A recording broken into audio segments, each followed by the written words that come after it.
you about Inferno? It's a plague. The phenomenon of the Da Vinci Code continues. I will do everything I can to stop this.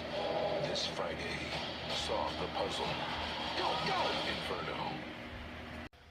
Yeah, the phenomenon may not be the best word to describe the Da Vinci Code's success. More of, hey, it was the most popular book at the time. Of course, you got to make a movie off of it, but then you tried to turn it into a franchise, and needless to say, that did not work out very well, as Angels and Demons pretty much underperformed, and this movie was a complete waste of your time. Welcome to Time About the Movies, everybody. You're probably wondering, why am I doing 2 weekends this time around for October 28th and November 4th? Mostly because I completely forgot that Inferno was the only new release coming out this weekend, and really, there's not much more I can really add to this one, so we can get to this pretty quickly. And yeah, it was my own stupid fault for doing that, because I should have put it in the last episode, so it would be like connected to October in general. But now I got to do this one for October and then the first 4 of November, which screwed me over. I screwed myself over pretty much. So yeah, I apologize for that, but let's get through this one here, because like I said, we can be really quick on this, because this movie is pretty lame. Tom Hanks is once again back as Robert Langdon, a famous symbologist who's on a trail of clues tied to the great Dante himself. When Langdon wakes up in an Italian hospital with amnesia, he teams up with Sienna Brooks, played by Felicity Jones, a doctor he hopes will help him recover his memories. Together they race across Europe and against the clock to stop a madman from unleashing a global virus that would wipe out half of the world's population. First of all, Tom Hanks, why? Why are you doing this? You're one of the greatest actors of all time, and this is the second movie this year where you didn't need to make it. This and A Hologram for the King. You had a great movie in Sully last month. There was no reason for you to do this. And 2, amnesia? Really? Like, we're really going into soap opera territory now? Like, this movie is an unmitigated disaster, because not only are we combining the elements of a soap opera, we're not only combining the elements of a Jason Bourne movie or a Mission Impossible movie, but also James Bond 2? Like, that's not what these movies are all about. Like, it's like, in fact, I don't even know what this is supposed to be anymore. Remember when the Da Vinci Code came out, and it was like this very controversial movie that, you had people protesting outside the theaters because of how controversial it was, and then by the time you got to these 2 sequels, nobody pretty much gave a shit because the movies didn't give a shit. Yeah, that's exactly what happened here. Nobody gave a shit about what the direction of these movies were supposed to go. All they knew was, hey, this guy wrote one of the biggest successes of all time. Franchise it, baby! Who cares if these movies are completely pointless? Because they are pointless. Nothing comes from these movies whatsoever. I don't remember one thing that happened in Angels and Demons, and I certainly don't remember anything that happened in this movie except, wow, it's Diet James Bond. Like, it's literally trying to copy other elements from much more successful franchises that fit what they were trying to accomplish here. This, I don't know what the fuck they were trying to do here. And the fact that they had the nerve to open this guess when they were originally going to open this? They were going to open this on the same weekend as Star Wars The Force Awakens. They thought they had something on the caliber of Star Wars. GTFO, man. Save that for Alvin and the Chipmunks and Fox being petty because they lost out on one of the biggest franchises of all time. Just, this movie. This is... What else do I gotta say, man? It's a bad movie. Be grateful that I'm doing it right now instead doing it with a conjunction with another weekend, because yeah, this would have been a really, really short episode had I done it otherwise. But speaking of that, Ron Howard, man, what the hell happened to you, man? Like, I mean, Ron Howard is a great director. He's made a lot of good stuff. I mean, but The Dilemma, Angels and Demons, his best movies, Rush and In the Heart of the Sea, flopped, unfortunately, but they were really good movies, and now he's been relegated to this. It's just like, you're a great director, dude. You deserve much better than this, but then again, he brought it on himself, really. But anyway, that's all I gotta say about Inferno. So let's go ahead and get to the good stuff. Let's finally go ahead and move away from Halloween. It's time for the holiday movie season, baby. We're almost at Christmas time, so bring out the blockbusters. And certainly we have a couple this weekend, starting off with the latest film in the MCU, Benedict Cumberbatch starring as Dr. Stephen Strange in Doctor Strange.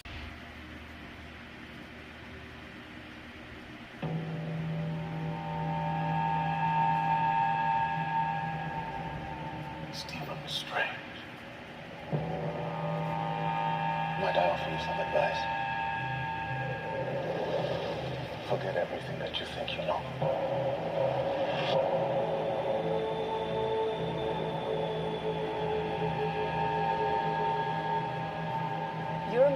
looking at the world through a keyhole. You've spent your life trying to widen it. Your work saved the lives of thousands. What if I told you that reality is one of many? I don't believe in fairy tales about chakras or energy or the power of belief. You wonder what I see in your future? Possibility.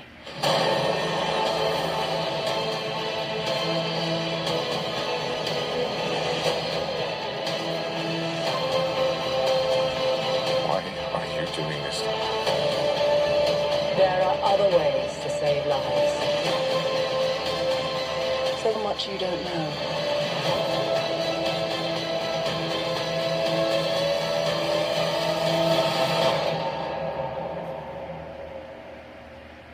Teach me. No, and then slams the door on him. That's actually one of my favorite scenes in the movie, where that scene in particular seems cool in the trailer, but it's really funny when it's done when it's done at the end of the movie itself. Like, it's just one of the many things that makes this movie worth it in the end. Yeah, this is Doctor Strange, directed by Scott Derrickson, written by him and C. Robert Cargill, who of course worked on Sinister together, as well as Deliver Us from Evil. But needless to say, this is definitely a much better movie than Deliver Us from Evil was. Marvel's Doctor Strange follows the story of the talented neurosurgeon Dr. Stephen Strange, played by Benedict Cumberbatch, who after a tragic car accident must put ego aside and learn the secrets of a hidden world of mysticism and alternate dimensions. Based in New York City's Greenwich Village, Doctor Strange must act as an intermediary between the real world and what lies beyond, utilizing a vast array of metaphysical abilities and artifacts to protect the Marvel Cinematic Universe. And it's once again Disney and Marvel doing what Disney and Marvel did so well back before. This is basically what they did before COVID kind of ruined everything for them. They make a kick-ass and fun-as-hell movie that's based off of a comic book that continues the storyline in the cinematic universe and adds a new and exciting element to it that's as great as some of the other characters' stories. I mean, this is a really good movie. Granted, it's no Guardians of the Galaxy or the Avengers, but it's on the same level as Ant-Man or the first Captain America movie. It's a good, fun comic book movie with a lot of interesting and creative aspects to it. You know, Benedict Cumberbatch is perfectly cast as Stephen Strange in this. He's got that great blend of a mix between Dr. House from House and Tony Stark. Like, he has that great comedic timing added into his great overall performance in this. Tilda Swinton was actually really good as the Ancient One. Like, I couldn't believe how perfect she was for that role, and it just works very well. So even the misogynists who are just like, oh, you can't cast a woman to be the Ancient One, it's just like, I bet when they first saw that, they had no idea that was Tilda Swinton. And, you know, more power to, I mean, this movie, more power to her, man. She made it work overall. She was great in this. I thought Chiwetel Ejiofor was really good as Mordo. Benedict Wong playing Wong has a bigger presence that worked than I thought it was going to have.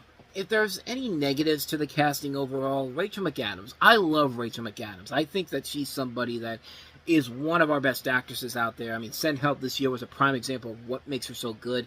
She's kind of wasted in this movie, honestly. She's just there to be kind of the predictable female love interest of the movie. She doesn't really have much of a personality to her, except that she has this on and off relationship with Strange. And she doesn't really do that much in this movie, except for one scene where she operates on Strange after a fight, and that's pretty much it. At least in the second one, they actually give her more to do, and that makes her kind of a more interesting character. But, I mean, and another thing in this is that Mads Mikkelsen, who is a really good actor, and I'm glad to see that he's getting more work, and we're going to see him in next month's Rogue One, a Star Wars story. He's pretty much just the typical lackluster Marvel villain who only has one motive in life, and that is, you guessed it, take over the world. Of course! As I channel my inner M. Bison from Street Fighter 94 again.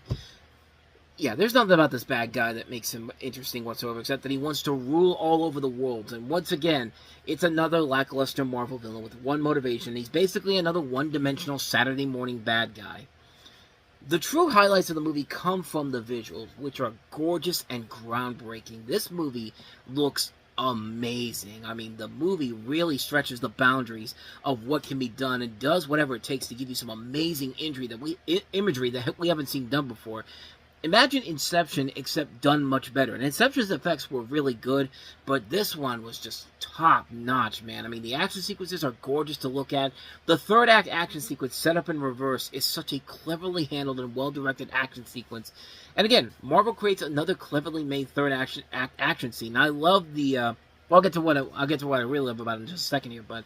the script is really good, too. It also helps that you have Derek Cargill, who worked on Sinister, proving that they are really good script writers and obvious fans of the source material to make this work.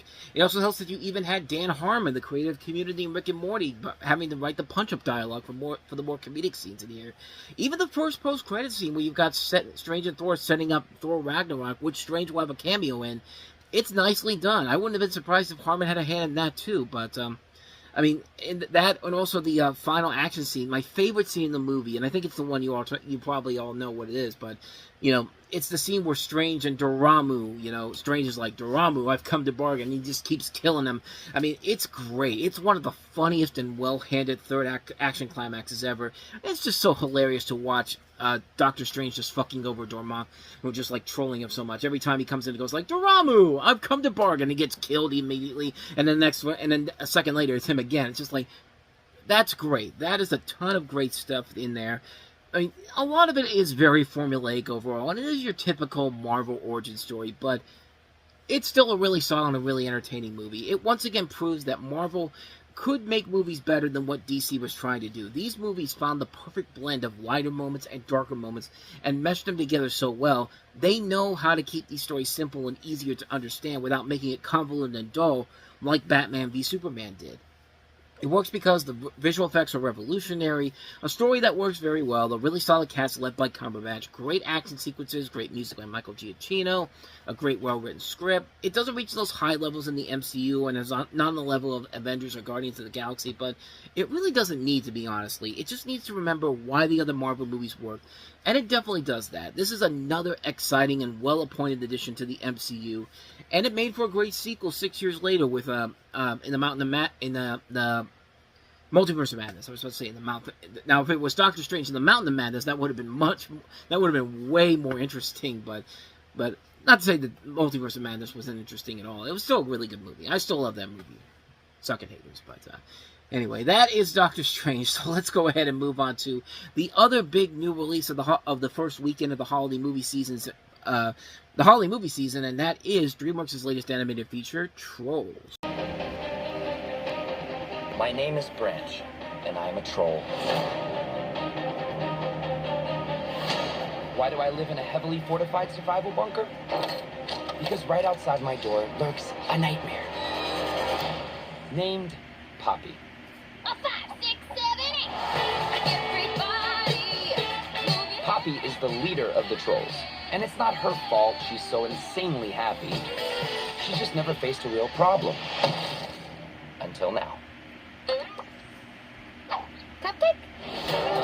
Branch, we just got attacked by a Bergen. A Bergen? It took everybody. Dad! What's your plan? To rescue everyone and make it home safely. So you're going to scrapbook them to freedom. Solid burn, Branch. I got this feeling inside my bones. It goes electric, baby, when I turn it on. I got that sunshine in my pocket, got that good soul in my feet. I feel that hot blood in my body. Fist bump. Whoop, gear shift. I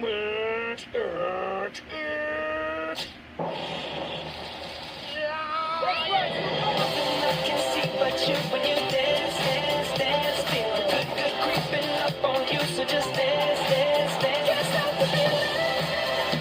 So just dance, dance, dance. So just dance, dance, dance. So just dance, dance, dance. Everybody say, in my body. I can't stop the feeling. So keep dancing. May I? Oh, snap. DreamWorks Trolls.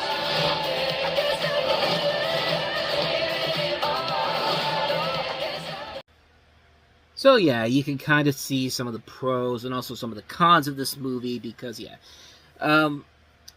yeah, this is very complicated overall, this series in general. I really love it for the ambition in the animation and the music, but everything else, again, it's complicated. But from the creators of Shrek comes the most smart, funny, irrelevant animated comedy of the year.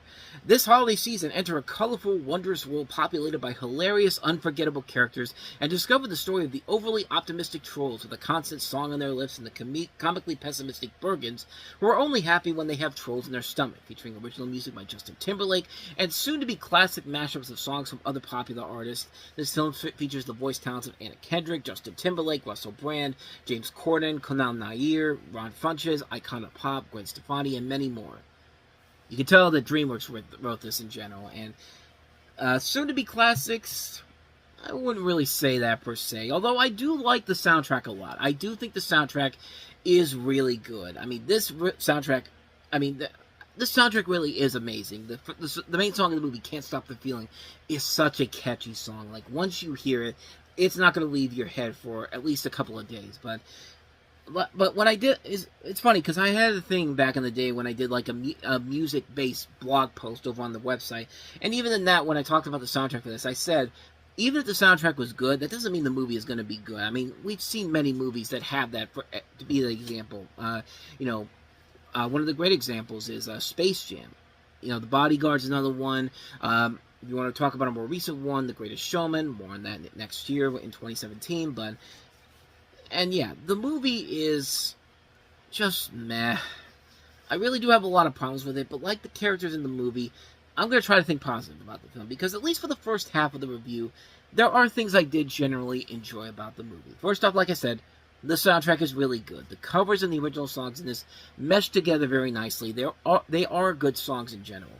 Second, the animation is amazing. It's bright, colorful, vibrant, very creative. I mean, this was a great weekend if you're looking for some great visual flair. I mean, that's what holds the movie together. The beautiful animation that takes these new creative twists and turns all throughout that we haven't seen done from DreamWorks overall, up to this point. The voice work is nicely done. You can't go wrong with having Justin Timberlake in your film, and also Anna Kendrick, too. And they're both really good in there. You do buy their chemistry overall. I would have been surprised. I was surprised by some of the other voice actors here, not knowing that it was Christopher Mintz-Plasse as the king in the film. That was kind of a shocker. They didn't bring up Zooey Deschanel, and she was actually really good in here too. Same thing with Christine Baranski as the villain. I did not think it was her until her name showed up in the credits. Like, it was really good job on her part by making the voice seem radically different, but feel sort of similar to how Baranski sounds, but. There are a lot of clever gags and homages in this. Like in the beginning of the film, I love the fact that the fake trolls that they used to distract the Bergens are the actual toy trolls themselves, which is what this movie is based off of. That's a clever little gag. And I will say that the movie is clever enough that it doesn't resort to those horrendous cliches such as the lie revealed, or separating the two main characters after a fight, or at least this movie wasn't that desperate. Sort of. I'll touch on that in just a second, because that's where the movie fails and everything else. This is kind of like this review is kind of like I was Poppy for the first half of it, and now I'm going to be Branch, just like telling you the cold hard truth about the movie. Because for starters, the story makes no sense whatsoever. First off, the trolls live in these trees, and yet nobody noticed how the Bergens built this whole city around this tree, and nobody bothered to say, hey, why don't we get the hell on out of here? Why don't we be like the rats from Nim and just get the hell on out of here before Nim comes back and tries to kill us? I mean, second, the Bergens can only be happy if they eat trolls. Like, what depressed town do these people live in? Third, the chef becomes a villain of the film because she got banished. She couldn't take her skills somewhere else to get a better job. But by far, the laziest thing this story does is pulling... There's one cliche that I hate the most.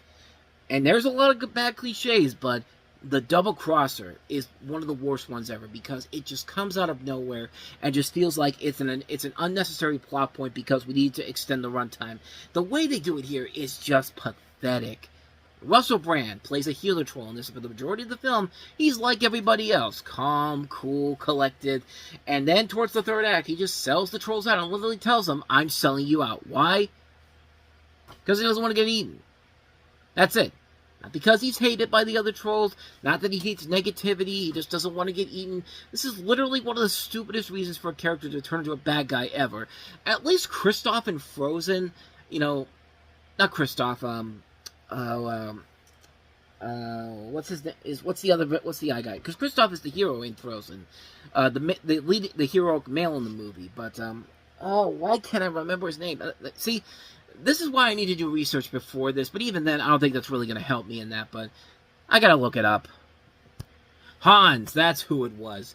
When Hans was revealed to be the bad guy, there was at least a thread of maybe this guy should not be trusted that much. Even in Zootopia earlier in the year, when the mayor's assistant, Bellwether, when she turns into the bad guy at the end, if you listen closely, you could tell right away that something was off about her. And yeah, I even said in my review earlier in the year for this, like, I should have figured it out that she was going to turn into the bad guy.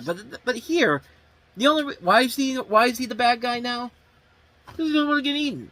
Like, what the hell do you think the other trolls are thinking, dude? You think they want to get eaten too?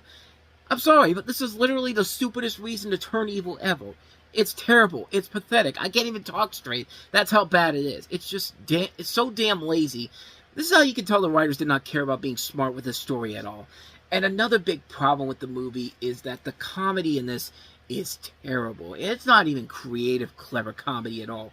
75% of the jokes in this are nothing but topical humor and just using whatever buzzwords were around at the time, like YOLO and oh snap and twerking. They put twerking in this movie. Like, and just when you think it couldn't get any stupider than that, there are characters that are literally just speaking in auto-tune, and that's it. Oh, and fart glitter. There's literally a troll in this movie that literally farts glitter.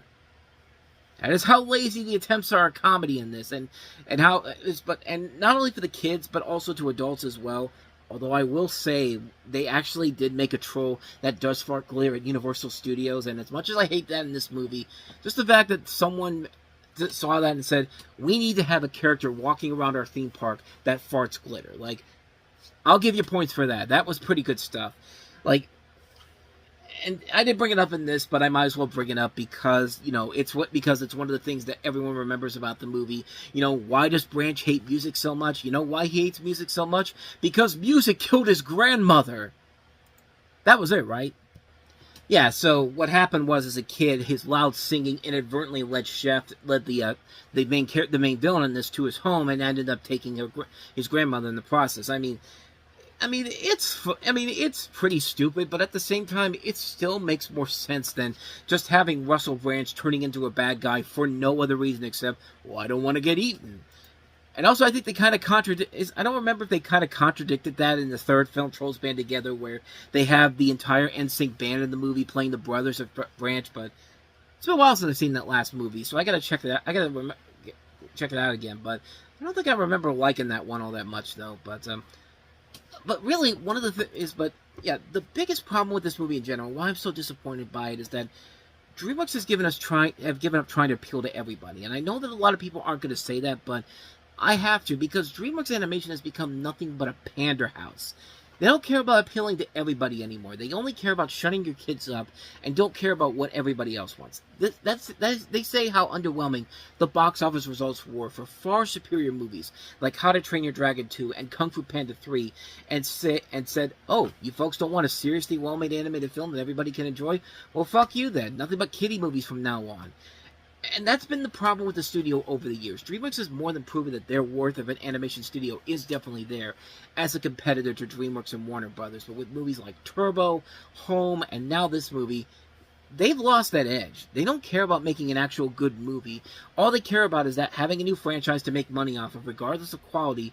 I mean, but then again, that's also because of 20th Century Fox, who also put this movie out. And coincidentally, the Turbo and Home came out when 20th Century Fox had the rights to DreamWorks. So, for all we know, it could be Fox doing this. Maybe Fox is the one that is forcing them to make these movies, considering that they've done the same destruction of an animation studio that they did to Blue Sky Studios. I mean, yeah, the Peanuts movie was great and all, but in between you had Rio 2 and also Ice Age Collision Course, which were terrible movies.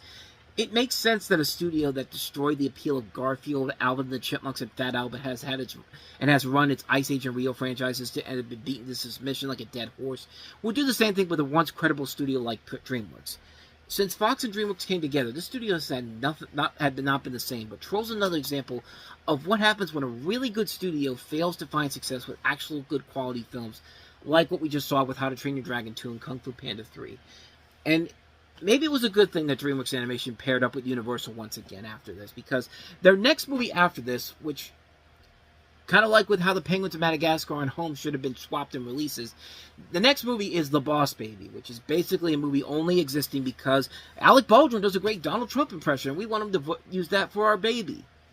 That's all that movie really is. And the fact that there was a much better movie that comes out next year that got screwed over big time, being released on the same weekend as Wonder Woman, Captain Underpants, just, like I said, I'm glad that DreamWorks and Fox went their separate ways not too long after this, because it needed to happen, man.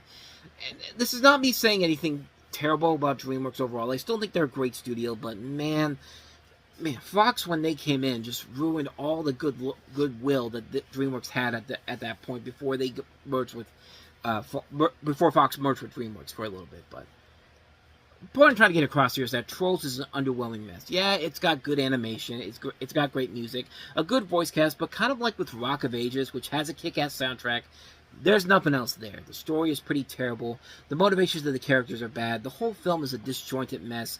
And it was another misfire for DreamWorks, a studio that should be much better than this. And yeah, we still got a couple more films in the Fox era of DreamWorks Animation, but at least one of them will be good. It'll end it on a higher note than freaking Boss Baby. But there you go. That's my thoughts on Trolls. Major disappointment. So let's go ahead and move on to a good movie that came out this weekend. The return of Mel Gibson as director. This time it's Hacksaw Ridge. Award-winning director Mel Gibson. That's our objective. Hacksaw Ridge. Critics are raving. Hacksaw Ridge is a cinematic masterpiece. You don't kill. No, sir. You know, quite a bit of killing does occur in war. It's magnificent. You better come home with me. And a powerful true story of heroism. Go get you home. It's the best war film since Saving Private Ryan. Hacksaw Ridge. Rated R. In theaters November 4th.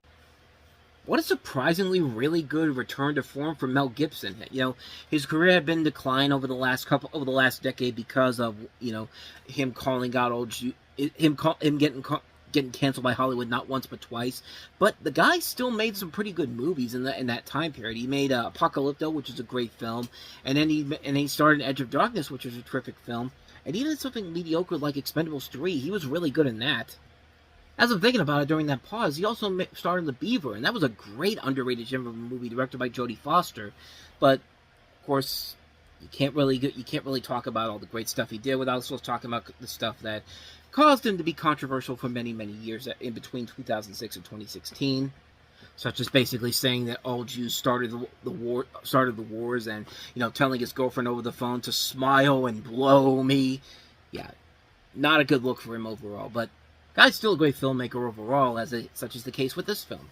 Andrew Garfield stars as Desmond Doss, an American combat medic in World War II who, as a Seventh-day Adventist, refuses to use a weapon of any kind. Doss became the first conscientious objector to be awarded the Medal of Honor for his service during the Battle of Okinawa. So in a way, this is kind of sort of based off of, you remember those old chick comics that they used to give you, that used to get like these Jack Chick comics, that's what they were called, and like they'd have these different stories, and one of them was called Holy Joe, and I think this was based off of one of those stories in general, if I'm not mistaken. I could be wrong on that, but even if it isn't, this is still a really good movie that is really a showcase for Andrew Garfield as an actor in general. Now, Andrew Garfield was great in the Spider-Man movies. Those movies were not, he was not the reason those movies were terrible. They were badly written, mostly because they were trying to cram in way too much stuff, and it ruined what could have made for a pretty good Spider-Man in general with Andrew Garfield. But here he gets a chance to show everybody what he can really do as a leading actor, and he does play it very well here. He is really good in the movie. He shines in this, and it's a really good performance by him. It also helps that there's a great cast around him. People that, you know, kind of like Mel Gibson, they had some troubles in the last couple of years starring in lackluster stuff. Sam Worthington hasn't really done much since he did the Avatar movies. Luke Bracey, the guy from Point Break, the remake of Point Break, was actually pretty good in this. Teresa Palmer, Hugo Weaving, Rachel Griffiths, Vince Vaughn. You know, this is coming 3 years after the infamous The Internship, and yeah, talk about a return to form for a lot of people in this movie. This is a really good movie, a film that just works so well. The war aspects are really good. The acting is top-notch. It's a very engaging storyline here. everything about it just works very well, and just goes to show that Mel Gibson still got it as a director, even if you take away his most controversial stuff in general. Guy still is a great filmmaker overall, and it shows in a film like this. I mean, it's a really good movie, man. It's a really, really damn good movie, and I can't recommend it enough. If you haven't seen Hacksaw Ridge, definitely check it out. It's definitely more than worth the time to watch it. So there you go. That's my thoughts on Hacksaw Ridge. Let's go ahead and move on to our last movie that we have here, which is Joel Edgerton and Ruth Negga starring in Loving. Mr. Chief Justice, may it please the court. What is the danger to the state of Virginia of interracial marriage? What is the state of danger to the people of interracial marriage? Marriage is a fundamental right. Do you think you'll lose? We may lose the small battles, but win the big war. Loving, rated PG-13. I completely forgot that Jeff Nichols directed this movie, man. Maybe that's why I like this movie so much, because he's involved in it. But this is based off of the story of the infamous 1967 U.S. case, the Warren Court decision, Loving versus Virginia. We have the story of Richard and Mildred Loving, who are in the state of Virginia. They have invalidated state laws prohibiting interracial marriage, and this is inspired by the documentary The Loving Story, with Ruth Negga from Preacher starring as Mildred and Joel Edgerton as Richard Loving. You also see Michael Shannon, Nick Kroll, Martin Sakakis, and yeah, this is a really, really good movie that not a lot of people really talked about because, well, for one thing, it came out just a couple of days before the presidential election. I don't think I need to tell you how that went, but yeah, it kind of came and went. It wasn't a flop overall. It did make its budget back, and it was a film that did get several nominations. It was highly praised by critics, but once award season kind of ended, it just kind of faded out of obscurity, and it's a shame because not only was this movie really good, but it just shows you that, you know, Joel Edgerton is a really damn good actor. And not to mention, Ruth Negga is somebody who I was really hoping that she'd go on to become one of the next great big actresses out there, but she never really did that per se. I mean, she was in a couple of movies after this. She was in Warcraft, she was in Ad Astra, but after that, she hasn't really done a whole lot since then. She's been in stuff like Passing and Good Grief, but you know, she hasn't really done a whole lot in general, except more recently she was just in that Apple TV version of Presumed Innocent with Jake Gyllenhaal. But other than that, though, like, she's been relatively quiet since then. It's a shame because this is a really, really good actress, and she's working very well with Edgerton, and you buy their relationship. You buy why they're fighting to keep this marriage that they have together working so well. And it's just a well-made film. It's a really good movie, and it doesn't overstay its welcome either. It never feels like you're padding out the runtime just to try to make your point go across. And like I said, it's over 2 hours long, and it never feels like you're sitting there for a long period of time just going like, okay, wrap this up already. It never feels that way. You're so compelled by this. You're so invested by what's going to happen here. And it helps because of this director who has made a lot of good stuff. We talked about a lot of his good stuff. Midnight Special, for example. Mud, Take Shelter. This is a really, really solid freaking director, man. And I'm glad to see that he's made a lot of great films overall. The Bike Riders I've actually just watched recently. That's another really good movie, a really well-made film. It's a terrific film. It's a really good movie that I can't recommend enough. That film in particular, Bike Riders, but yeah, Loving is a really solid film, and one that, kind of like with South Side with You and a number of other movies that came out around this time, got pushed away kind of quickly after they came out, but if you haven't seen this, definitely check it out. It's a really, really damn good movie, and really shows the true potentials of both Joel Edgerton and Ruth Negga as actors and actresses. They're both great together. You buy their romantic relationship. You buy why they're fighting for everything they have to keep this marriage alive. And yeah, it's a really, really good movie. I can't recommend this one enough. If you haven't seen Loving, seek it out, because it is definitely more than worth your time. Seek it out, Loving.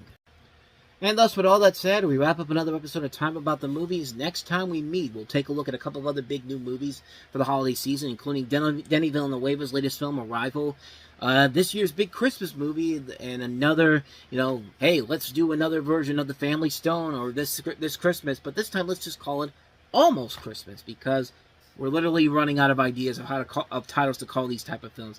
And then we have Naomi Watts in the infamous Shut-In, and then we have Ang Lee's latest film, Billy Lynn's Long Halftime Walk. And I gotta say, man, I don't think we've ever had this before, but we haven't really gotten a whole lot of the Oscar contenders yet so far. I don't know if that's going to continue on until we get to December, but usually we have more than just the one, which was Moonlight back in October, but we haven't really had anything since then. I could be wrong on that, but I'm pretty sure that we would have had at least more than just the one so far, but I don't know. Maybe that'll change in the next couple of weeks. I haven't looked ahead just yet, but surely we gotta be close at this point. But anyway, with all that said, thank you so much for watching this, and I hope you enjoyed this. If you did, please go ahead and do me the honors of hitting that like button, that subscribe button, and that notification button. Also, don't forget to check out our playlist, and don't forget to check out the previous episode we did.